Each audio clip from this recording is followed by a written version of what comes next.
4차 산업혁명 얘기다 보니까 조금 어려우실 수도 여러 부분이 있을 수 있는데 그냥 대충 이제 큰 경랑이 일고 있구나 이런 걸 이해하시면 될 것 같고 후반부에 가서 이제 우리 아이들은 그럼 어느 방향으로 어떻게 할 것인가. 그래서 제가 좀 얘기하고 싶은 건 이제 이 4차 산업혁명은 5축을 제가 이따 말씀드릴 텐데요. 5축을 말씀드릴 텐데 그 5축이 전부 이 소프트웨어로 구동이 됩니다. 코딩. 마치 이 학교도 지금 그 지정 선도학교로 잘하고 있잖아요. 그래서 한국이 지금 매우 뒤져 있는 게 이 소프트웨어 쪽이 굉장히 뒤져 있어요. 북한도 뒤져 있고, 뭐 중국은 거의 뭐 소프트웨어 실력이 미국 다음에 2등 수준이거든요. 그러다 보니까 이제 중국의 국력이 세계 2위가 됐죠. 왜냐하면 소프트웨어 실력이 그 나라의 국력을 좌우하는 시대인데, 한국은 그 과거 하드웨어 시대에 잘 나갔었잖아요. 중장대한 산업, 조선 뭐 자동차 그래서 1990년대에 그걸로 잘 나갔던 그 추억에 너무 빠져가지고요. 이 글로벌 비즈니스 패러다임이 하드웨어에서 소프트웨어로 벌써 10년 전부터 확 바뀌었기 때문에 중국은 이미 뭐 한 15년 전부터 초중고생 소프트웨어 교육 굉장히 강화했었거든요. 재계, 학계 이런 데서 사실 10년 전부터 한국을 소프트웨어 퍼스트 국가로 대역전시키자는 얘기가 나왔어야 되는데 그게 아직도 안 나오고 있어요. 내가 이제 그런 거 막 신문에도 칼럼을 쓰고 특히 문재인 정부의 최고의 과제는 그거다. 소프트웨어 대역전시키면 거기서 바로 일자리가 나오는 거거든요. 일자리라는 게 딴 데서 나오는 게 아니고 소프트웨어를 알게 되면 자기 분야 플러스 소프트웨어가 있으면 그럼 미국은 뭐 운동선수나 연예인들도 소프트웨어를 배워요. 왜 코딩을 배워? 왜 배우냐?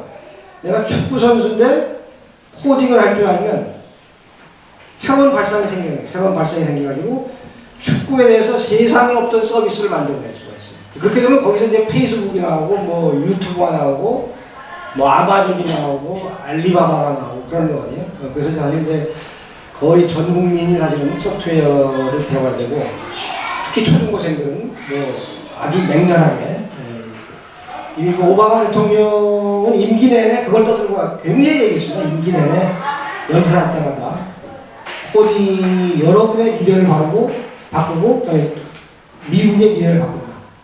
그리고 뭐 매년 전국 코딩 경진대회도 열고요.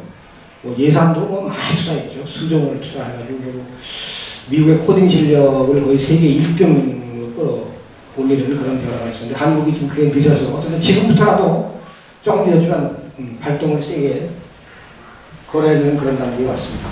그래서 저는 이제 주로 그 카이스트 개영자 과정에서 개영자들 대상으로 이제 4차 산업혁명 포럼을 거의 한 3년 가까이 여러 가지 측면에서 진행을 해왔었어요. 그래서 주로 이제 개영자들에게 도움되는 얘기들을 많이 해왔었는데 근래에 보니까 이제 초중고 그 진로를 위한 얘기를 좀 해야 되겠다 싶어서 이런 얘기를 조금 시작하고 있습니다. 그 학생들 상대로도 하고 뭐 교사들 상대로도 하고 또 학부모 상대로도 시작해보고 있습니다.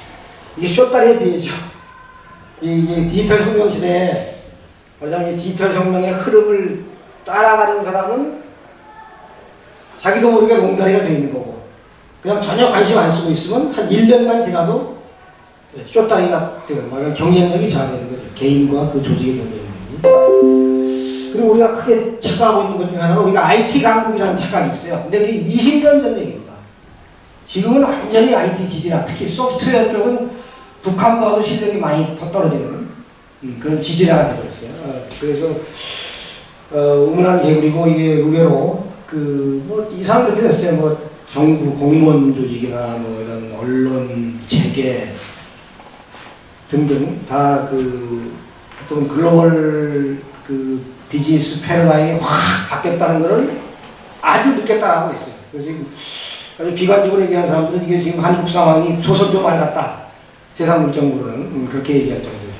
그래서 굉장히 반성이 필요하다는 차원에서 제가 지금 이 페이지를 만들어 왔는데 우리가 IT 강국이라고 생각했던 건 사실은 IT 껍데기만 잘 만드는 겁니다.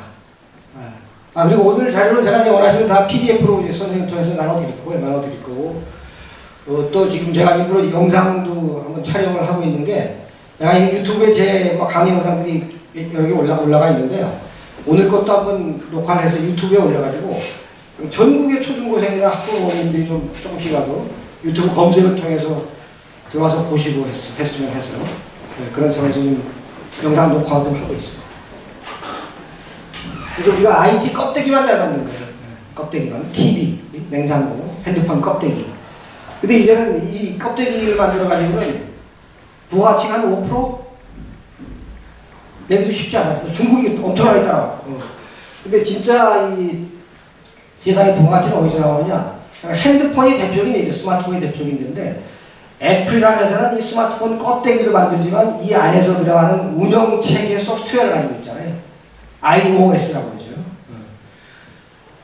근데 한국의 핸드폰 회사는 소프트웨어 실력이 모자라가지고 이 내부의 소프트웨어 운영체계를 10년이 지나도 못 만들고 있어요. 바보들이죠. 정말 바보들이죠. 그래가지고 같은 핸드폰을 만들어 팔아도 애플은 수익률이 한 40%야. 왜냐하면 이 소프트웨어 운영체계가 갖고 있기 때문에 여기에서 모든 앱마다 수수료를 다 받거든요. 근데 한국 양대 핸드폰 회사는 껍데기만 팔아. 그게 이게 얼마나 남겠어요. 더군다나 이제 껍데기도 이제 시장 점유율이 갈수록 삼성도 추락하고 있잖아요. 중국에 밀려가지고. 그러니까 이쪽 국내 핸드폰 회사는 그 고생하면서 전 세계 대상으로 막 마케팅하고 해서 팔아봐야 한 5% 남아. 이제는 아마 올해부터는 저는 적자로 간다고 봐요. 양대 전자회사가 중국에 밀려가지고 핸드폰 자체가 좀 적자로 갈 거예요. 근데 이 같은 핸드폰을 팔아도 소프트웨어 운영체계가 있는 회사는 40~50%의 마진이 남아요. 정말 바보지. 한국이 그걸 아직도 모르고 있다는 게 대기업도 마찬가지예요. 대기업도 이 어마어마한 패러다임의 변화를 모르고 있죠. 그리고 이제 그래서 이제 대기업들도 보면 미국, 중국은 이미 그 기업 CEO들이 상당수가 이미 소프트웨어 고수로 다 교체됐어요. GE가 그렇고, 과연 뭐, 커피 장사는 스타벅스 있잖아요, 스타벅스. 스타벅스 CEO가 누군지 아세요? 작년에 누구로 바뀌었느냐? 소프트웨어 고수로 바뀌었어요. 커피 장사 회사조차 회사의 사장을 소프트웨어 고수로 왜 두겠어요? 그래야 이 회사가 빅데이터도 운영하고 인공지능도 돌리면가지고 커피 장사 매출을 지금보다 훨씬 신장시킬 수가 있거든요. 근데 한국 회사들은 아직도 그런 생각을 못하고 있고 그냥 하드웨어 시대에 간부했던 분들이 지금도 뭐 사장, 뭐 부사장 다 하고 앉아있어요. 그러니까 회사의 변화가 없죠. 너무 가깝다는 얘기고. 그리고 이제 코딩 교육이 사실은 중국처럼 15년 전, 10년 전부터 막 발동을 걸었어야 되는데 너무 늦었죠. 그리고 이제 시민들의 그 스마트 워크라고 하는 이 디지털 생산성 도구들이 굉장히 많이 있습니다. 이것도 제가 이제 이것도 1시간짜리 별도 강의 영상이 있는데요. 다른 게 우리는 한국 사람들은 PC에서 익스플로러만 쓰잖아요, 거의. 근데 그건 세계적으로 안 쓰는 거예요. 북한 사람도 PC에서 익스플로러 검색기 쓰는 사람은 3%밖에 안 돼요. 이미 구닥다리 도구야. 20년 전에 도구야. 근데 한국만 이상하게 이제 뭐 공인인증서 뭐 이따위 걸 쓰다 보니까요. 보안 문제 때문에 이제 쓰고 있는데 이미 전 세계 사람들의 PC의 70~80%는 구글이 만든 크롬 브라우저를 쓰고 있어요. 이거는 뭐 핸드폰처럼 수만 개의 앱이 있죠. 그 다음에 보안 좋죠. 속도 빠르죠. 그러니까 한번 크롬 브라우저를 써본 사람들은 당연히 크롬으로 가게 돼 있어요. 근데 한국은 그걸 모르고 아직도 20년 전에 익스플로러를 쓰고 있는 게 아주 낙세가 아니에요. 북한 사람들도 한 70%가 PC에서 크롬 브라우저를 쓰고 있어요. 그 다음에 뭐 웹 클리핑 도구라거나 뭐 RSS 구독기, 구글 모바일 문서도 뭐 이런 거 시간이 없으니까 이런 거 설명드릴 수가 없고요. 그거를 쓰면 시민 개개인의 그러니까 말하면 세 사람이 할 일을 혼자 할 수 있어요. 벤처를 만들었을 때 사람 하나 쓰기가 힘들잖아요. 근데 직원이 이런 스마트워크 도구를 쓸 수 있으면 세 명이 할 일을 혼자 할 수 있으니까 조직 전체 생산성이 확 높아지죠. 학교도 마찬가지예요. 선생님들이 이걸 다 쓴다면 이 학교의 생산성이 높아지는 거고 디지털을 내가 주로 어디에 쓰고 있나 한번 생각해서 한국인들의 제일 큰 문제는 한국은 디지털 소비 강국이에요. 소비로만 쓰는 거예요. 영상 보고 뭐 쇼핑하고 뭐 채팅하고 주로 그런 쪽으로만 많이 쓰고 있죠. 근데 사실은 디지털을 생산적으로 써야 돼요. 생산적으로 쓰는 가장 최고의 방법은 거의 모든 국민이 코딩을 하는 거죠. 코딩을 하면 뭔가 내 분야에 대해서 세상에 어떤 서비스나 제품을 만들어낼 수 있거든요. 그리고 이제 두 번째는 이제 SNS도 한국 사람들은 보통 일상사를 나누는 도구로만 쓰시잖아요. 그렇게 쓰지 말고 SNS도 어떻게 써야 되냐면 그 SNS는 가령 내가 뭐 핀테크에 관심이 있다. 그러면 SNS에서는 핀테크 전문가들이 반드시 여러 명이 나와 있어요. 그분들하고 친구를 맺으면 어떤 일이 생기느냐. 그분이 그 전문가가 핀테크에 대해서 좋은 정보를 올리면 내 페이스북, 트위터, 카카오 스토리방으로 자동 배달되죠. 그러니까 SNS를 내 분야 전문가들하고 교류해서 나를 살찌우고 또 내 실력을 PR할 수 있잖아요. 세상에. 나는 가령 뭐 이렇게 4차 혁명에 대해서 좀 그래도 개념이 있는 놈이라는 걸 세상에 알릴 수가 있잖아요. 그리고 이제 이 전자결제도 한국이 최악이에요. 공인인증서이기 때문에. 중국의 알리바바나 미국의 아마존에서 쇼핑을 하면 1분 내에 모든 게 다 끝나요. 근데 한국은 재수께 걸리면 막 20분 뭐 끙끙대고 뭐 이렇게 결제가 안 될 수도 있고, 뭐 이거 저거 뭐 쓰라는 거 많고 말도 안 되는 상태죠. 그리고 이제 인터넷 보안도 이게 바닥이 돼버렸고요. 그래서 이제 주민등록번호가 다 털리고 막 이랬잖아요. 그래서 이런 스마트 워크들을 쓰셔야 된다는 거고. 그래서 우리가 IT 강국이라고 생각하지만 사실은 이게 그 나라의 여러 조직의 리더들이 과연 디지털 마인드가 얼마나 있느냐를 조사한 겁니다. 근데 뒤쳐져 있죠, 당연히. 뭐 호주, 싱가포르, 홍콩, 인도보다 한국의 각 분야 리더들이 뒤쳐져 있습니다.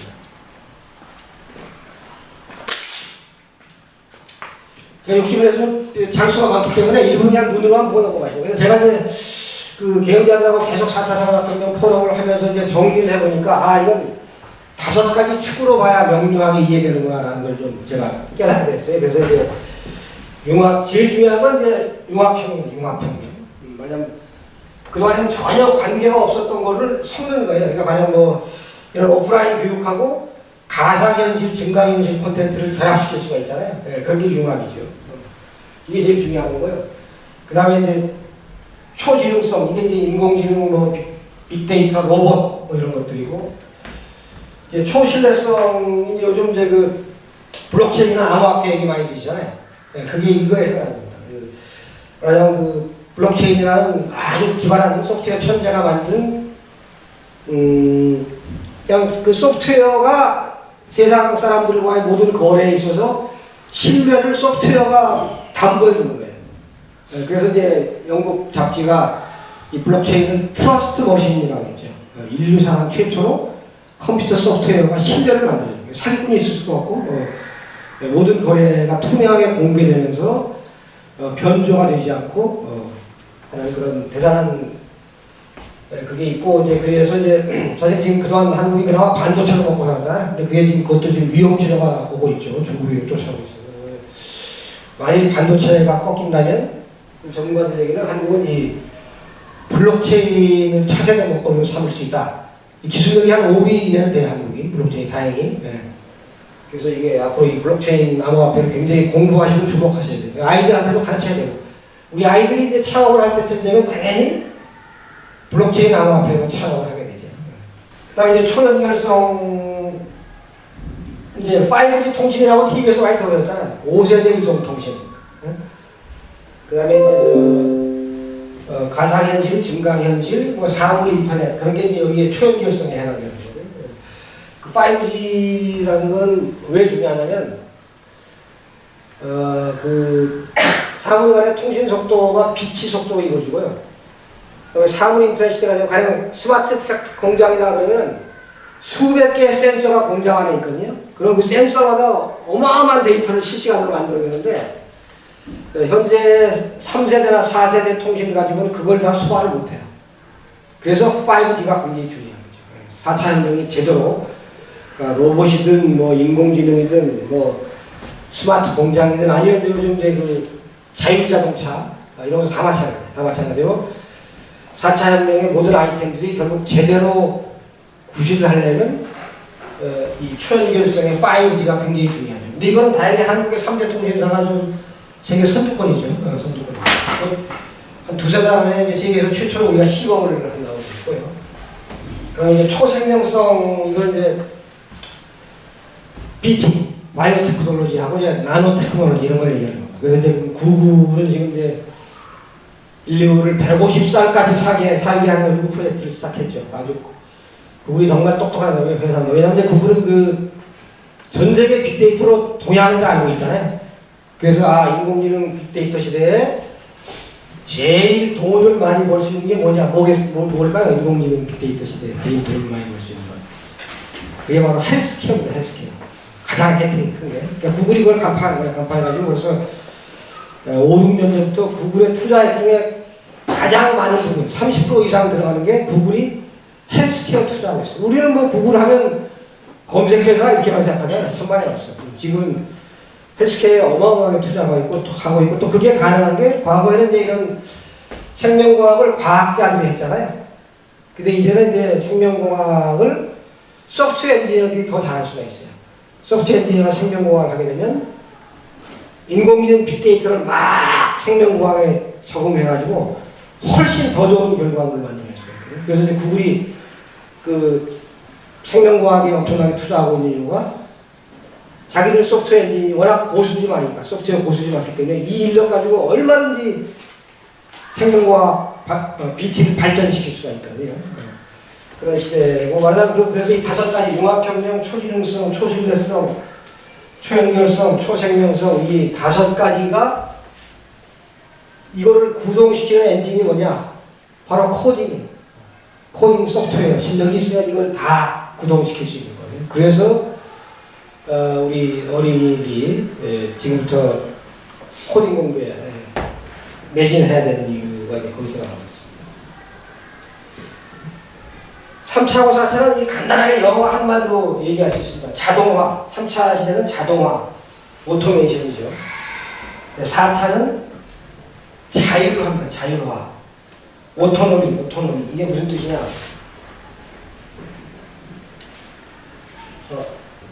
다음으로 갈 거예요. 누가 이런 설명을 했어요. 3차 산업은 청소부다입니다. 이게 정해진 시간에 요청된 청소 업무를 하는 거죠.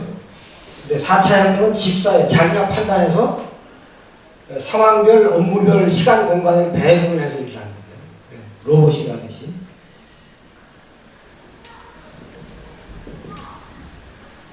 그래서 3차가 오토메이션이라면 4차는 오토노미라는, 그게 굉장히 큰 차이라는 걸 이해하고 계시면 도움이 될 것 같고요.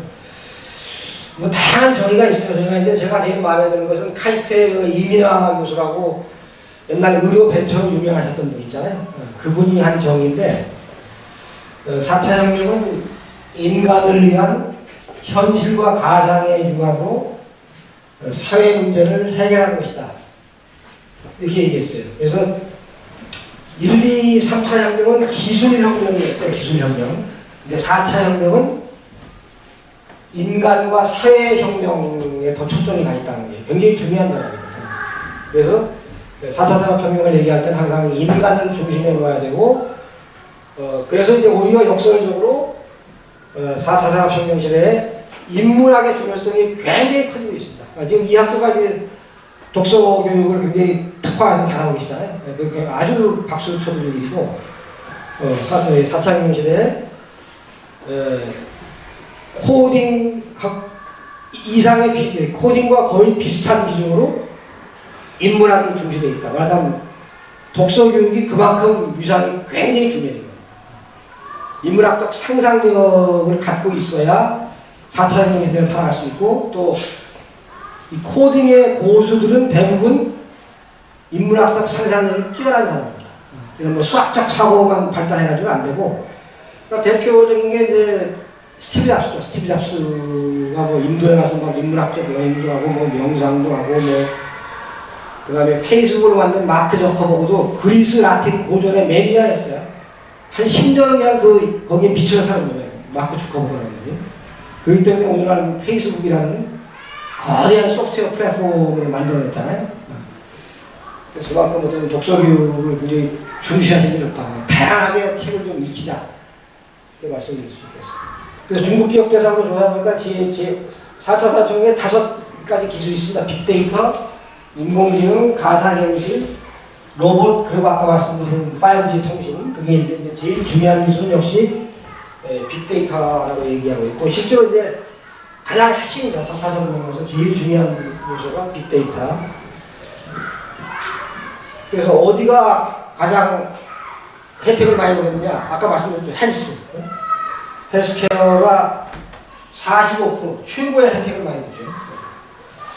그러니까 이제 우리 어린이들도 앞으로 이런 쪽에 종사를 생각하는 것도 방법이죠.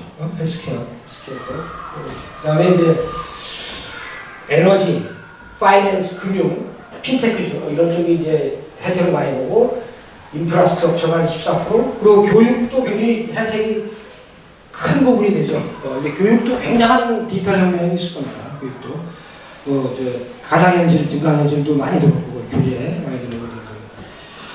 그래서 교육 쪽도 사실 이제 이 소프트웨어를 활용한 벤처의 기회가 어마어마하게 열려있죠. 선생님들이 그런 데로 도전해야 돼요. 소프트웨어를 좀 익혀가지고 교육 벤처를 할 수가 있어요. 중국에는 그 성공한 교육 벤처들이 뭐 30대 여성이 막 10조 단위의 그 교육 기업을 운영하고 막 그래요. 근데 기술력으로도 뒤져있죠. 대만보다 뒤진 25위라고 되어 있고요. 그런 격차가 있다. 그래서 제일 중요한 게 융합혁명이라고 말씀드렸잖아요. 그전 기존에는 전혀 관계가 없는 것들이 그냥 섞어버리는 거죠. 사이버하고 현실을 섞고 사람하고 상을 섞고 이제 뭐 이런 건데, 이거는 한국인이 잘할 수 있어요. 우리는 비빔밥 DNA를 오래 가지고 있잖아요. 그래서 융합혁명은 잘할 수 있을 거라고 보고 있고요. 그러나 이런 드론만 해도 엄청나게 많은 기술력이 들어가 있는 겁니다. 여기도 소프트웨어가 있고, 뭐, 지휘정보 시스템이 있고, 뭐, 수직 상승 기술이 있고, 이미징 기술이 있고, 4대 융합인데, 하나는 이제, 현실 세계와 가상현실. 하나는 사람과 AI, 인공지능의 결합. 하나는 이제 사이버가 되는 거죠. 인간이 이제 칩도 몸에다 받고, 이런 밴드도 차고 해가지고, 인간이, 반기계가 되는 사이버가 있고, 이제 네 번째는 이제 생명공학이 소프트웨어하고 융합하는 거죠. 아까 말씀드렸잖아요. 이거는 생명공학을 소프트웨어 인지니어들이 주도한다는 거.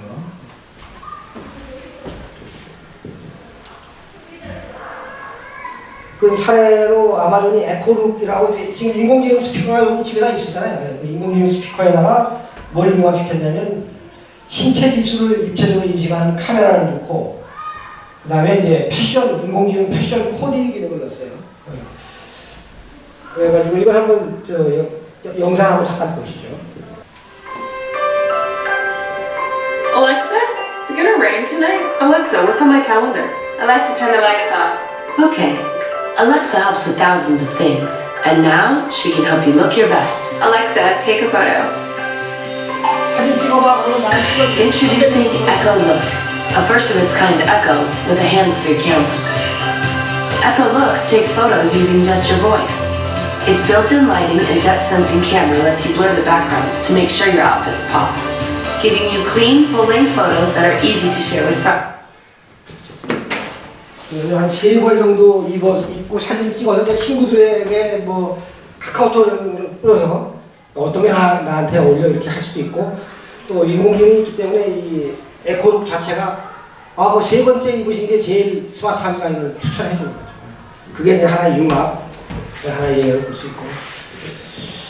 이케아가 한국은 안 되는 것 같은데, 이케아가 증강현실을 활용해가지고 이제 핸드폰에다 이케아 앱을 깔면 그 안에 카메라가 있다. 카메라가 있으면 그 이케아 앱 안에서 자기가 사고 싶은 뭐 테이블이면 테이블을 하나 선택하고, 그 다음에 우리 거실에 저쪽 구석에다가 그 가구를 둬야 되겠다.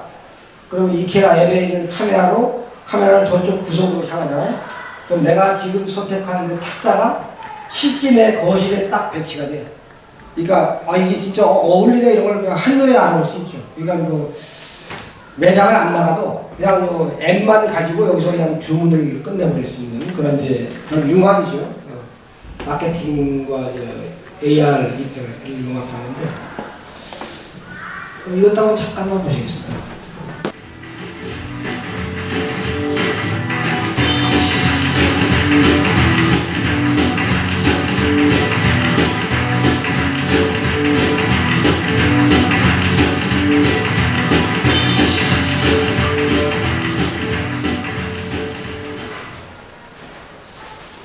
두 번째가 이케아.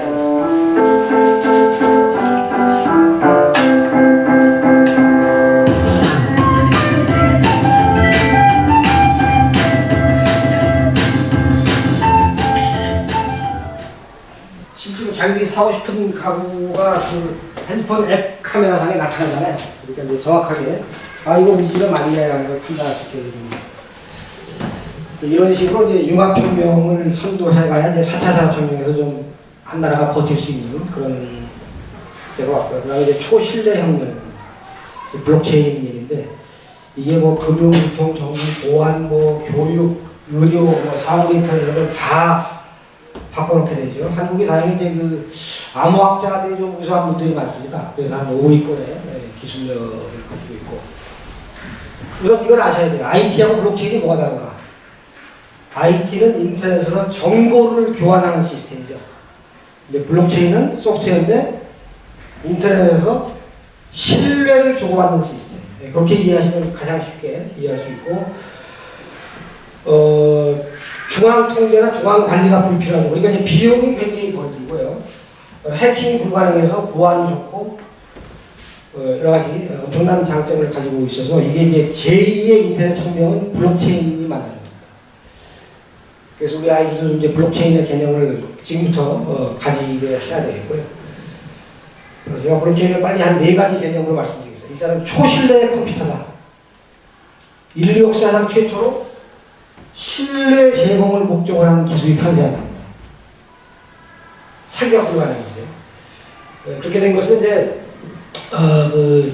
한국은행이나 이런 중앙통제기관, 정부 같은 중앙통제기관이 없어도 그 여러 사람 사이에 이루어진 거래 내역들을 관련된 수백 명, 수만 명이 각자 자기 PC에 나눠서 다 보관하는 거예요. 이걸 분산 원장 기술이라고 하는데, 옛날 조선왕조실록을 왜 분산 배치했었잖아요. 그거 같은 원리입니다. 그 거래 기록을 수만 명이 나눠 가지고 있으면 아무도 그걸 변조할 수 없죠. 컴퓨터 하나만 해킹한다고 해서 바꿀 수가 없는 거기 때문에. 그래서 어떤 이제 비즈니스를 하면 블록체인이 되면 무슨 일이 가능하냐? 상대방을 신뢰할 필요가 없어요. 시스템이 신뢰를 만들어주기 때문에. 그러니까 이제 경기도 광주에 있는 나하고 아프리카에 있는 B하고 저기 브라질에 있는 C라는 세 사람이 블록체인 상에서 그냥 비즈니스를 하나 만들 수가 있어요. 그리고 블록체인은 모든 거래 내역이 투명하게 공개돼요. 각자의 PC에서 다 볼 수 있기 때문에. 그러니까 그 어떤 마케팅이 어떻게 되고 이런 걸 다 같이 공유하면서 또 수익도 투명하게 공개되기 때문에 그 세 사람이 3분의 1로 정확하게 수익을 나눠 가질 수 있는 그런 비즈니스 시대까지도 도래하는 거죠. 얼굴을 알 필요도 없죠. 한 번 만나지 않아도 됩니다. 한 번 만나지. 그래서 기존은 이제 은행 같은 걸 중앙 통제기와 통했는데 이제는 서로 검증하면서 이제 체인처럼 엮여 있는 게 되어 있고요. 이걸 한번 어쨌든 블록체인은 상당히 중요하기 때문에 제가 좀 딴 항목에 비해서는 조금 길게 시간 배정을 해서 말씀드리도록 하겠습니다. 블록체인은 어떻게 돌아가냐면 그 A가 B한테 가지고 뭐 50만 원을 송금한다. 그러면 이 거래 정보가 담긴 벽돌이 하나 생기면 벽돌. 그래서 벽돌이 생깁니다. 벽돌이 하나 생기면 그거를 네트워크에 있는 모든 사람한테 그 거래 내용을 다 보내줍니다. 그러면 그 중에 일부가 이 거래가 맞아라고 이제 거래를 승인해 줍니다. 이게 이제 채굴이라고 들어보셨죠? 암호화폐 채굴. 암호화폐 채굴이라는 게 바로 이가 되는데 이게 어떻게 해서 신뢰가 보장되냐면 이 거래 내역을 받은 사람 중에 일부가 자기 컴퓨터를 활용해서 암호를 풀면 이게 OK가 돼요. OK가 돼서 절반 이상이 OK한 거래는 기존 체인에다가 기존 블록에다가 새로 승인된 걸 그냥 갖다 붙이게 되어 있습니다. 그래서 이제 블록을 체인으로 연결하기 때문에 블록체인이라고 그렇게 부르는 거죠. 이렇게 되면 이제 실제로 송금이 완료되고, 그래서 이제 블록체인이나 암호화폐는 특히 지금 국제 송금에서 뭐 어마어마한 성과를 보고 있죠. 은행을 통해서 하면 한 7%에서 10%를 뜯게요. 중간 업자들한테. 근데 블록체인으로 해외 송금을 하면 거의 수수료 없어요. 수수료 없고 시간도 한 1, 20분 안에 돈이 가버려요. 근데 이제 금융기관을 통해서 송금하려면 한 3, 4일씩 걸리죠. 그래서 이제 블록체인 암호화폐가 인류에게 어마어마한 혜택을 주게 되고, 그동안 뭐 가령 부동산 거래를 하면 또 뭐 부동산 업자한테 뭐 줘야 되고 뭐 변호사한테 줘야 되고, 뭐 회계사한테 줘야 되고, 이런 중개업자들한테 돈을 많이 줬잖아요. 네이버한테 또 돈 줘야 되고, 뭐 이런 식으로. 페이스북한테 돈 줘야 되고. 근데 그런 중개업자를 필요 없게 만들어버리는 게 블록체인이에요. 시민들끼리 서로 아주 신뢰할 수 있는 거래를 할 수 있기 때문에. 그래서 국경이 파괴되는 이제 월드 컴퓨터라고 생각하시면 됩니다. 월드 컴퓨터고, 어떤 일이 생기느냐, 이제 누구나 PC와 핸드폰에 블록체인 소프트웨어를 다 깔게 됩니다. 다 깔게 되는데 어떤 일이 생기게 되느냐, 가령 뭐 우리 아이 학교 급식? 그럼 그냥 내가 주부가 집에서 자기 PC에서 학교 홈페이지에 들어오면 우리 아이 급식이 어느 농가에서 생산돼가지고 어떻게 유통 저장돼가지고 어느 조리사에 의해서 조리가 됐는지가 그대로 투명히 쫙 노출돼요. 그리고 그냥 뭐 시청에서 뭐 15억을 뭐 좀 이상한 데 썼다는데, 그러면 시청 홈페이지에 들어가면 그 15억 예상을 누가 어떻게 관리를 해서 어떤 토론을 거쳐서 어떻게 집행됐는지를 모든 시민이 다 보는 거예요. 세상에 엄청나게 투명이 되겠죠. 그리고 이제 정부는 블록체인을 암호화폐에 굉장히 나쁘게 생각하고 있는데 그건 사실은 뭐 잘못된 생각이고요. 그리고 아까 암호화폐를 말씀드린다는 게 아까 그 그림이 이렇게 흘러가는 그림에서 이제 그 채굴이라는 부분이 있었죠. 검증, 오케이, 승인해주는 부분. 그 부분 때문에 이제 그 블록체인의 신뢰 시스템이 만들어지는데, 그다음 자기 컴퓨팅 파워를 내가지고 남의 거래를 암호를 풀어가지고 남의 거래를 승인해준 사람한테는 뭔가 보상이 있어야 사람들이 다녔을 거잖아요. 그래서 이제 그 승인을 해준 사람들한테 주기 위해서 암호화폐를 만든 거예요. 네가 애를 써서 남의 거래를 승인해줬으니 암호화폐를 주겠다. 그래서 원래는 누구나 그냥 개인 PC에서 그 채굴을 하고 암호를 풀어서 암호화폐를 받을 수 있게 하려고 했는데, 이 암호 푸는 게 쉽지 않아요. 그래서 그러니까 결국 이제 중국의 거대 그 암호화폐 채굴업자들만 큰 돈을 벌었죠. 그래서 암호화폐, 블록체인 암호화폐는 이거는 경제 시스템을 파괴적으로 새로 혁신하는 설계자다. 그렇게 이해하시면 딱 좋아요. 세상에 없던 경제 시스템들이 지금 계속 생기고 있거든요. 작년부터 블록체인에 의해서. 그리고 이제 자금 조달도 일반 벤처보다 훨씬, 이 블록체인 기업들은 그냥 전 세계 사람들을 대상으로 자금 공모를 합니다. 그걸 ICO라고 하는데. 그리고 아주 주주자본주의와 굉장히 다른 건 이거죠. 주주자본주의는 대주주만 큰 돈을 벌었잖아요. 근데 이거는 코인을 10,000개 가진 사람과 10개 가진 사람이 받는 보상이 똑같아요. 소액주주도 동등한 보상을 받게 되는 그런 뭐 굉장히 민주적인 구조가 있고요. 이걸 만든 이제 사토시 나카모토, 일본 사람이 아닐 수도 있어요. 가명이 아주 천재적인 소프트웨어인지 10년 전에 만들었죠. 이 비트코인을. 이 친구가 그때 이제 미국 금융위기 2008년 거기에 엄청난 분노를 느낀 거예요. 왜 전 세계 사람들이 아무 죄도 없는데 왜 그 국가와 금융기관에 탐욕으로 해가지고 뭐 집 날리고 직장 쫓겨나고 뭐 회사 망하고 뭐 그런 엄청난 사태들이 있잖아요. 거기에 분노한 겁니다. 왜 중앙통제기관 니들이 왜 전 세계 시민들을 이렇게 괴롭히느냐? 니들 없는 세상을 만들어보겠다. 정부도 관여할 필요 없고 은행도 관여하지 마라. 우리가 그냥 소프트웨어로 암호화폐라는 걸 만들어서 이거 가지고 우리끼리 안전하게 또 중간업자한테 뜯기지 않는 그런 세상을 만들겠다. 그냥 보험만 해도 얼마나 사실 보험회사가 많이 뜯어먹습니까? 오히려. 나중에 주는 건 쥐꼬리밖에 안 주잖아요. 지들이 다 뒷줄에 챙기고. 근데 이미 선진국에는 보험회사도 시민들끼리 만드는 보험회사들이 많이 생기고 있어요. 그러니까 보험료도 싸지고 혜택도 정확하게 돌아오죠. 그래가지고 이 친구가 이제 10년 전에 비트코인이라는 아주 천재적인 인류 최초의 암호화폐를 만들었고, 그래서 이제 이 암호화폐는 체제 저항성, 이상주의, 자유주의, 좋게 말하면 휴머니즘이 담겨 있어요. 인류에 대한 휴머니즘. 가령 이제 그 지구촌에 금융을 못 쓰는 인구가 20억 명이 넘어요. 전혀 모르셨죠? 아무런 거래 실력 기록이 없으니까. 그 사람들 손에 금융을 쓸 수 있게 해줘요. 비트코인은. 은행이 필요 없잖아요. 비트코인은 그냥 내가 비트코인만 가지고 있으면 그걸로 서로 주고받고 부동산 그거를 팔고 사고 하면 되기 때문에. 그런 굉장히 큰 휴머니즘을 갖고 시작하는 거라는 거. 뭐 비트코인, 이더리움, 뭐 위트러스라는 게 바로 좀 전에 말씀드린 시민들끼리 운영하는 보험회사예요. 그런 게 이미 선진국에 생기고 있고,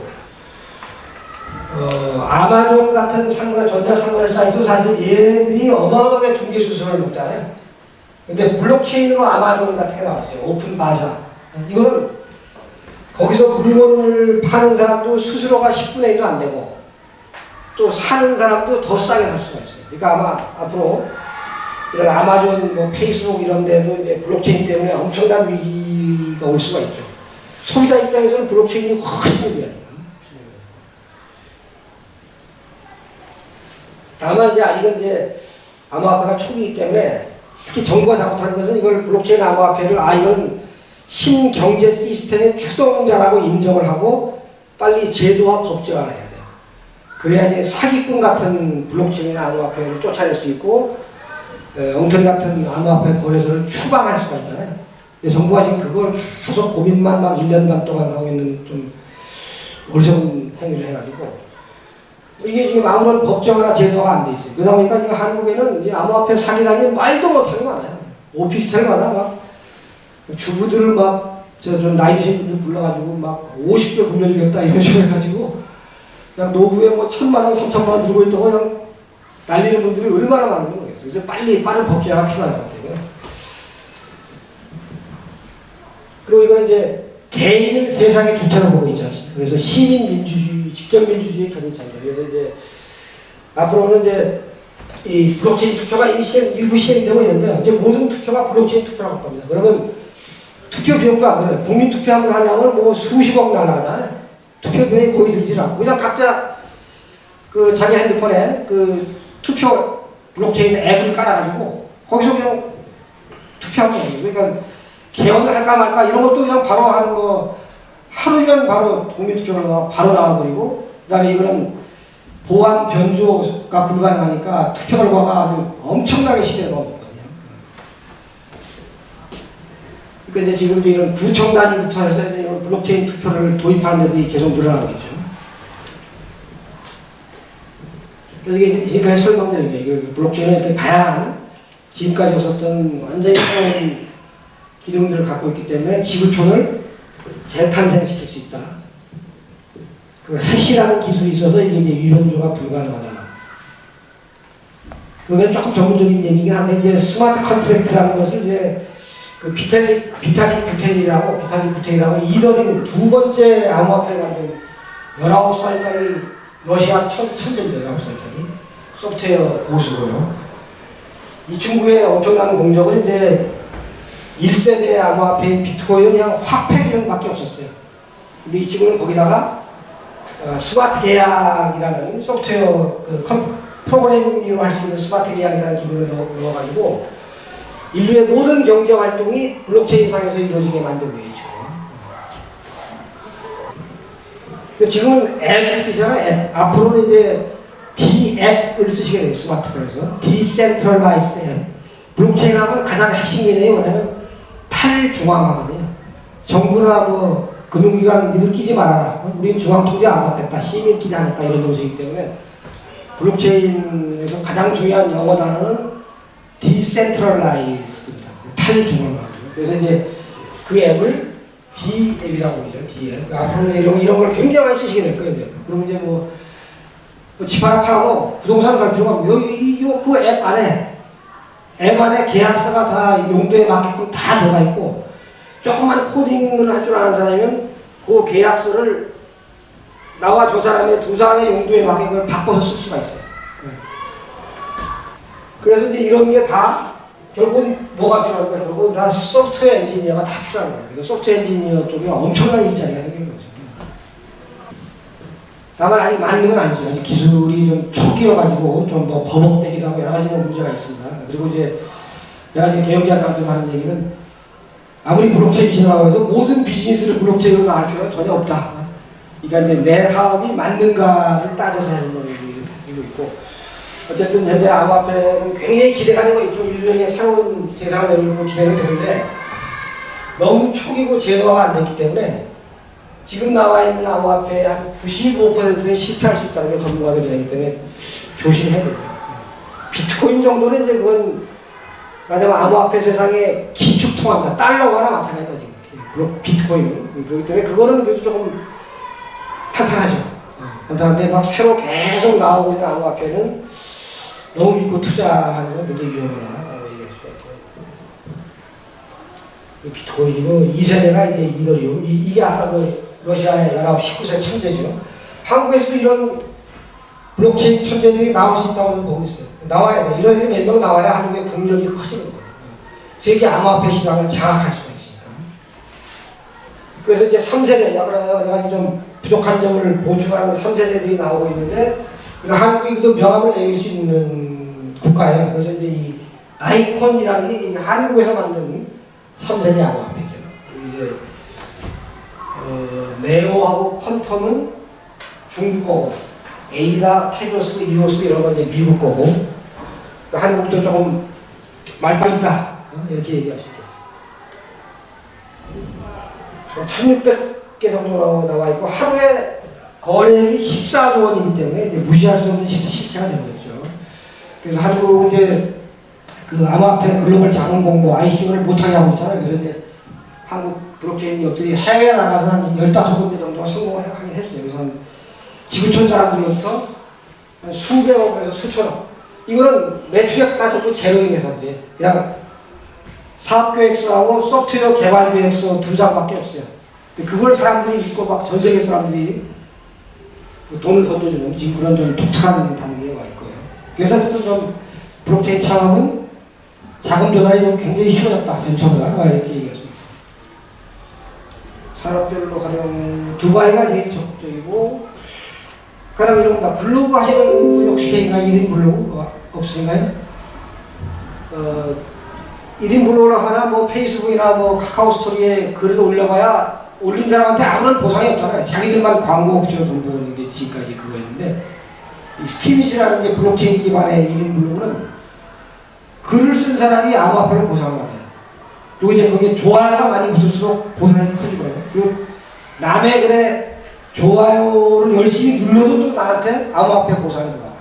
그래서 완전히 새로운 세상, 마냥 그 창작자가 보상받는 새로운 세상을 만들어서 지금 한국인들이 여기 미국이 만든 건데 한국인들이 제일 열심히 쓰고 있어요. 그저 암호화폐 관심이 높아가지고 있고, 그 대표적인 성공 사례는 미국의 한 그 블로거가 그냥 일반 시민이에요. 블로거라면 보통 일반 시민이에요. 일반 시민이 튀니지 여행기를 한 편 아주 맛있게 올렸어요. 사진하고 막 영상하고. 그랬더니 그 글 하나에 대해서 900여만 원어치 암호화폐가 있어요. 이런 세상에 내가 창작한 게 이제 제대로 보상을 받는 시대가 우리 젊은 세대들한테 오고 있는 거죠. 암호화폐 고양이 크립토키티라는 게 작년 말에 히트 쳤어요. 이게 뭐냐면 이제 그냥 디지털 이미지로 된 고양이를 암수 2마리 사는 거예요. 사가지고, 물론 암호화폐로 삽니다. 암호화폐로. 비트코인 같은 거 사가지고, 그걸 교배시키면 이제 제3의 고양이가 나오잖아요. 거기서 이제 멋진 놈이 나오면 그걸 막 서로 사고팔고 하는 거예요. 암호화폐로. 그래도 이놈이 1억 2천만 원에 팔았어요. 1억 2천만 원. 왜냐면 블록체인 아트는 세계 유일의 진본이라는 게 스스로 개런티가 되잖아요. 개런티가 되기 때문에. 그래가지고 이게 이 암호화폐 세상에서 뭐 난리가 났었던 그런 재밌는 게임이죠. 게임. 그 암호화폐가 우리 옆에 와 있다는 거 말씀드리는 거예요. 이것도 마찬가지입니다. 유명한 사진 작가가 포에버 로즈라는 장미 사진이면서 이게 암호화폐. 네. 이런 걸 실험적으로 최초로 세상에 내놨는데 무려 10억 8천만 원, 10명이 와가지고요. 10억 8천만 원. 이건 이 작품은 세계 유일하게 영원히 보증이 되는 그런 가치가 있기 때문에 그렇게 생각해요. 지금 아마 더 올라가 20억 원 됐을 거예요. 1년 전에 팔린 거.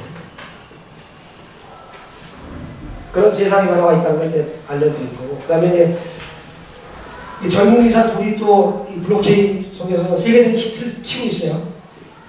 얘들 카이스트 출신이어가지고 의사지만 코딩을 배웠어요. 그러니까 일반 의사하고 발상이 다른 거예요. 그래서 코딩을 배워요. 일반 의사하고 발상이 달라가지고 얘들은 야, 우리가 코딩을 할 줄 아니까 좀 의학에 좀 뭐 새로운, 의료에 새로운 걸 만들어보자 해가지고 뭘 했냐. 왜 사람들의 그 평생의 건강 정보가 여러 기관에 흩어져 있을까? 그냥 그걸 하나의 그 블록체인 앱으로 사람들이 핸드폰에 까시게 하고, 그걸로 그때그때 진료 기록을 찍는 거예요. 엑스레이도 찍고 뭐도 찍고 해가지고 쭉 하면 내 핸드폰 앱의 그 메디블록 앱 속에 내 평생의 건강 기록이 다 들어가 있어요. 그렇게 되면 어떤 일이 생기냐? 내 건강 기록을 내가 이제 의료기관, 대학병원, 제약회사에 팔 수가 있어요. 그쪽이 내 정보를 필요로 하잖아요. 그걸 팔 수가 있고, 그 다음에 이제 여기에 또 데이터를 올린 사람들한테는 또 이 회사 측이 또 암호화폐로 보상을 해주고, 뭐 이런 식으로. 그래서 의료 데이터의 주권을 소비자에게라는 캐치프레이즈로 해가지고, 국제적으로 굉장히 박수를 받았어요. 그 아이디어 기발하다 해가지고, 싱가포르가 나가서 했는데, 70개 국가에서 6,500명이, 야, 믿을 가능성이 있다. 매출액 제로예요. 야, 아이디어밖에 없는 거였어요. 6,500명이 200억에 투자를 해줬죠. 그래가지고, 완전히 무일품 회사였던 게, 시가총액이 지금 3천억. 그런 사고 세상이 왔죠. 물론 이제 많이 실패를 할 겁니다. 물론 많이 실패도 하고 또 사기도 있고 그렇긴 한데, 성공하면 이제 인류에게 굉장히 큰 기여를 하는. 내 의료 정보를 내가 돈 받고 파는 거거든요. 그리고 이제 의사도 좋죠. 어떤 환자가 오면 그분의 핸드폰 주세요 해가지고 그분의 메디블록 앱에 들어가보면 평생 건강 기록이 쫙 나오니까 의사도 훨씬 정확한 판단을 하죠. 그래서 다이아몬드도 이제 이걸 활용하면 언제 어디서 어떻게 채굴됐고 어떻게 가공됐고 소유권이 어떻게 넘어와서 지금 여기까지 왔는지 전혀 사기당할 필요가 없죠. 이제 월마트는 이제 모든 식품을 생산 단계부터 최종 단계까지 다 블록체인으로 추적해서 투명하게 관리하겠다고 준비하고 있고요. 교보생명이 이미 블록체인 일부 활용하고 있습니다. 보험금 청구가 자동화되게. 내가 전에는 서류 띄워서 뭐 제출하고 뭐 이래 됐었잖아요. 그냥 진료가 끝나고 그냥 그 기록이 블록체인을 통해서 보험회사가 가는 거예요. 나는 그냥 가만히 앉아서 보험금만 받으면 되는 거지. 그런 건 이미 실용화가 되고 있고. 경기도가 이제 복지사업 준비 투표에 이 블록체인을 성공적으로 활용했습니다. 믿을만하고 값싸고. 에스토니아가 이제 블록체인 선도국가가 되겠다고 얘기를 하고 있고. 그래서 블록체인은 그 휴머니티 유토피아를 지향합니다.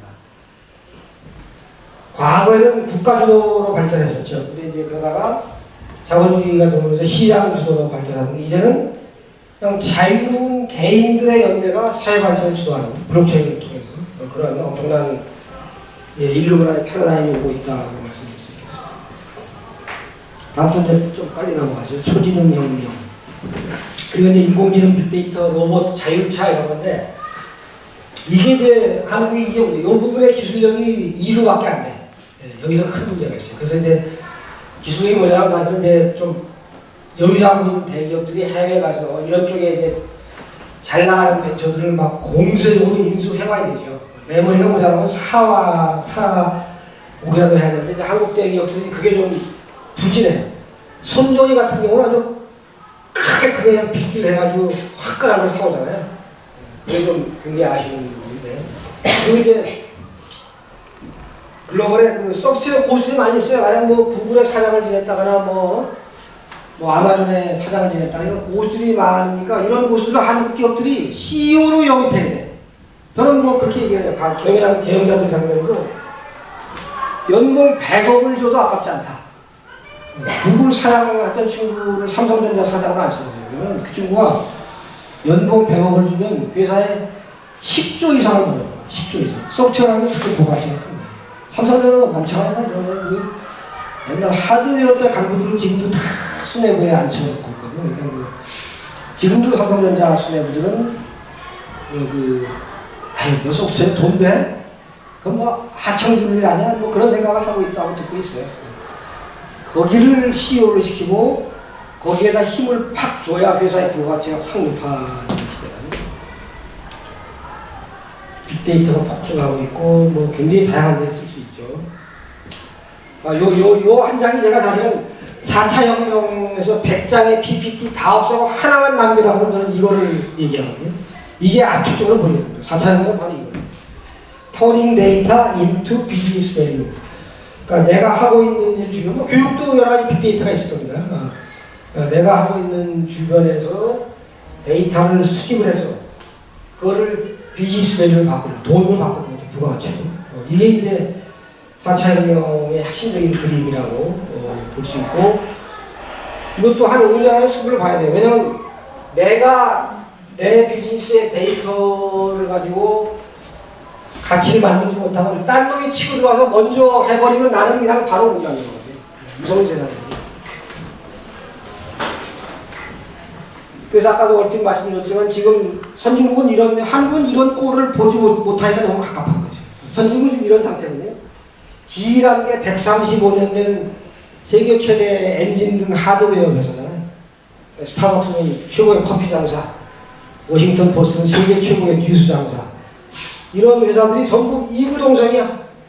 수뇌부의 소프트웨어 고수 모시고 우리는 빅데이터 회사다. G가 이제는 우리를 하드웨어 회사라고 부르지 말라고 해요. 우리는 10년 내에 소프트웨어 회사가 된다. 이런 변화가 한국에서 빨리 일어나야 돼. 그래야 한국이 먹고 살게 생기는 건데. 그래서 이 빅데이터는 너무 어렵게 생각할 거 없어요. 사실 뭐 공짜로 분석할 수 있는 빅데이터 도구들도 많이 있어요. 그래서 그것도 또 한 시간짜리 강연 영상이 유튜브에 있는데 혹시 필요하면 나중에 내가 링크를 보여드릴 거고, 공짜 도구를 가지고도 얼마든지 빅데이터를 분석할 수 있습니다. 이게 이제 그런 건데, 이게 말이에요. 학교 급식 관련해서 중국에서 트위터 1,500만 건을 분석해 보니까 애들이 뭘 싫어하고 뭘 좋아하는지가 나오는 거예요. 제일 싫어하는 게 단무지네. 단무지, 육개장, 시금치, 미역, 떡국을 싫어하네. 그래도 이 기관이 각 교육청에다가 이거를 감안해서 추천 메뉴를 알려줬어요. 추천 메뉴를. 이런 식으로 빅데이터를 여러 군데 활용할 수 있다는 그런 얘기고. 건국대병원도 이제 저희 어깨 회전 근육 파괴되는 거 있잖아요. 그거를 이제 빅데이터 분석을 해가지고 인공지능이 아주 정확하게 이렇게 진단하는 시스템을 이미 응용하고 있고요. 인공지능 혁명도 간략히 말씀드리죠. 이게 한 60년 동안 인류가 사투를 벌인 겁니다. 인공지능을 적용하기 위해서. 근데 뭐 대부분 90%는 실패했죠. 연구가 어마어마하게 아니고.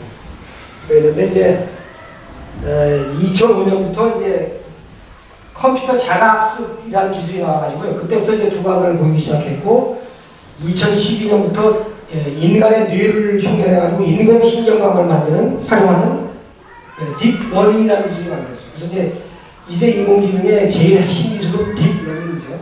바로 이제 그 이세돌을 붙었던 알파고가 바로 이 딥러닝 기술로 바둑, 물론 그런 이제 바둑만 잘할 수 있는 거예요.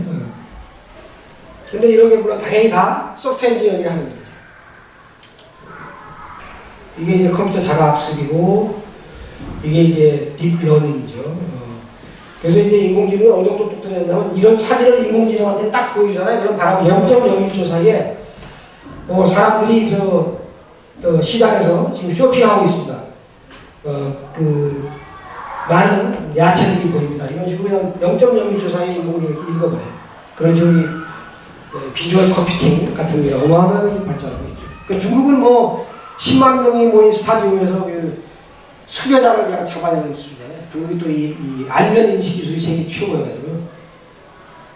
그래서 알파고는 사실은 그때 전 언론이 인간의 패배라고 했는데 사실은 인간의 승리입니다. 60여 년간의 어마어마한 연구에 많은 투자와 피나는 실패, 것이 그때 승리한 거고. 최고 인공지능 전문가가 이런 얘기를 했어요. 6명이 7년 할 일을 인공지능은 1명이 15분에 끝내는 거예요. 생산성이라는 게 뭐 비교가 안 되는 거죠. 놀라울 정도이기 때문에 인류가 뭐 두려워할 게 아니고 이거를 인류의 생산성 향상에 반드시 써야 되고, 이런 기적을 만들 수 있는 게 이제 소프트웨어 엔지니어인 거죠. 다양한 분야에 쓰이고 있죠. 물론 인공지능이 이제 교육에서 많이 쓰이거든요. 교육에 쓰이고 유인항공, 농업, 에너지 뭐 이런데 특히 제조업하고 의료 쪽에 많이 쓰이는 거 나와 있네요. 제조, 의료에 많이 쓸 거라고 있고, 한국 기업들도 이렇게 다양하게 쓰고 있고요. 한국에서 이제 인공지능 벤처들, 이게 뭐 이름은 영어 이름이니까 한국 벤처거든요. 뭐 근육에도 제공하고, 뭐 의료에도 제공하고, 뭐 신약 개발을 제공하고, 이런 한국에서도 벤처들이 나오고, 우리 청년들이 이제 이런 쪽으로 좀 해줘야 되죠. 최연결 혁명은 이제 5G 통신, 사물 인터넷, 그다음에 가상현실, 증강현실, 센서 뭐 이런 겁니다. 만물이 연결된 세상이 오는 거죠. 그 중에서 아까 말씀드린 이제 5G 통신은 빛의 속도로 빠르고 이제 많은 기기를 소화하기 때문에 뭐 자율차, 사물 인터넷, 뭐 빅데이터, 인공지능, 로봇, 스마트 공장, 뭐 빌딩 관리 이런 게 다 5세대 이동 통신이 있어야 재구축하기 때문에 그래서 굉장히 중요한 거고 그래서 이제 이거를 4차 혁명의 실핏줄이라고 내가 이름을 붙였습니다. 이거 다양하게 쓰여지고 그냥 자율차만 하더라도 5세대 이동 통신이 있어야 위험 신호가 있을 때 0.3초 안에 차가 멈추게 되거든요. 그게 3, 4세대 통신 가지고는 한참 더 가서 차가 멈추기 때문에 사람이 치기 때문에. 그래서 이제는 센서라이제이션, 모든 세상 물건에 센서가 붙게 되거든요. 뭐 신호등에도 센서가 붙고, 이런 뭐 횡단보도에도 센서가 붙고, 그래서 이제 1조 개 이상이 연결되는 그런 세상, 모든 사물이 말을 하는 겁니다. 사물 인터넷의 가치는 이겁니다. 미인지 영역의 발견. 모든 물건에 이제 센서와 통신 기능을 붙여놓으면 사람이 전혀 몰랐던 지하에서 일어나는 일, 바닷속에서 일어나는 일, 내가 빌딩 주위면 빌딩 안에서 무슨 일이 일어나는지 이런 걸 다 볼 수가 있게 돼요. 미인지형의 발견이 되기 때문에 여기서 엄청난 새로운 비즈니스 기회가 생깁니다. 그래서 사물 인터넷에 냉장고를 공짜로 팔아가는 사람이 얘기했어요. 어디서 돈을 벌어야 되냐? 냉장고에 센서를 붙여가지고 그 냉장고 사용자의 식품 소비 데이터가 있잖아요.